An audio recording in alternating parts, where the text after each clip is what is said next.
বনানী হেসেলে সবাইকে স্বাগত। আজ আবারও একটি নতুন রেসিপি নিয়ে আপনাদের সামনে হাজির হয়ে গেছি।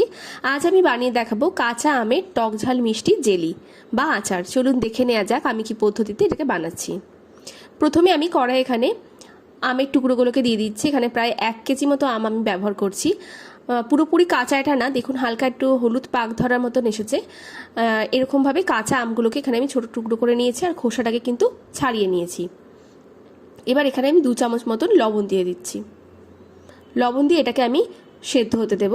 যেহেতু আম এখান থেকে অনেকটাই জল বেরোবে আর লবণ দেওয়ার জন্য অনেকটা সেদ্ধ হয়ে আসবে আর জলটা অনেকটা ছেড়ে আসবে।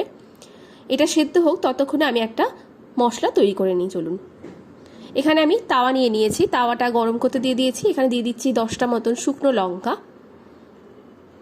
একই সাথে দিয়ে দিচ্ছি 3টে তেজপাতা, দিয়ে দিচ্ছি 2 চামচ মতন মৌরি, গোটা মৌরি, আর 2 চামচ গোটা ধনে, আর দিয়ে দিচ্ছি 1 চামচ মতন গোটা জিরে।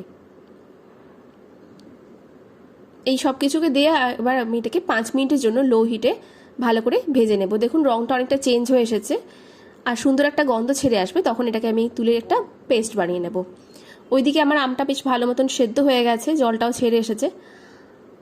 5 মিনিট ধরে এটাকে আমি লো হিটে আবারও কিছুক্ষণ এইভাবে রান্না করে নেবো আর একটু নাড়াচাড়া করবো যাতে তলা লেগে না যায়। বেশ অনেকক্ষণ এটাকে রান্না করার পর এখানে আমি পরিমাণ মতন চিনি দিয়ে দেবো। এখানে আমি 2 কাপ মতন চিনি অ্যাড করছি। আমটা যেহেতু কাঁচা মিঠে তাই জন্য আমি এখানে 2 কাপ চিনি, আর আপনারা এটা অবশ্যই আপনাদের স্বাদ অনুযায়ী যে যেমন মিষ্টি ভাবটা বেশি রাখতে চাইবেন সেই অনুযায়ী এটা ব্যবহার করবেন। আমি একটু টক ঝাল মিষ্টির মতন রাখবো বলে এটাকে চিনি পরিমাণ বলুন সেটাকে এইরকম 2 কাপ মতনই ব্যবহার করেছি। এবারে চিনিটাকে দিয়ে ভালো করে মিক্স করে নেব আর চিনিটাকে গলতে দেব। দেখুন লো হিটে চিনিটাকে আমি গলতে দিচ্ছি, একই সাথে কিন্তু আমটাও আরও যে বাকি সেদ্ধ হওয়া ছিল সেটা ভালোভাবে সেদ্ধ হয়ে গেছে। আর পুরোপুরি আমি আমটাকে সেদ্ধ করব না, কিছু কিছু একটু দানা দানা থাকবে, সেটা কিন্তু দেখতেও ভালো লাগবে, খেতেও সেটা ভালো হয়।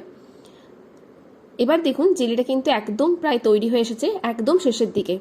এই সময় আমি যে ভেজে রাখা মশলাটা করে রেখেছিলাম সেটা এখানে 1 চামচ মতো ব্যবহার করছি। এই মশলা গুঁড়োটাকে এখানে দিয়ে আমি ভালো করে মিশিয়ে এটাকে নামিয়ে নেব। আর এটাকে আমি ঠান্ডা করে একটা কাচের বয়ামে রেখে দেবো। এটা প্রায় 1 মাস বা 2 মাসও আপনারা এটাকে ফ্রিজে স্টোর করে রাখতে পারেন। খুব সহজেই তৈরি হয়ে গেল। আপনারাও এই সময় কাঁচা আম তো বাজারে অনেক অ্যাভেলেবেল, তো আপনারা এইভাবে বানিয়ে রাখতে পারেন। এটা অনেক দিন ধরে রাখতে পারবেন, খেতেও পারবেন, আর খেতে খুবই ভালো হয়।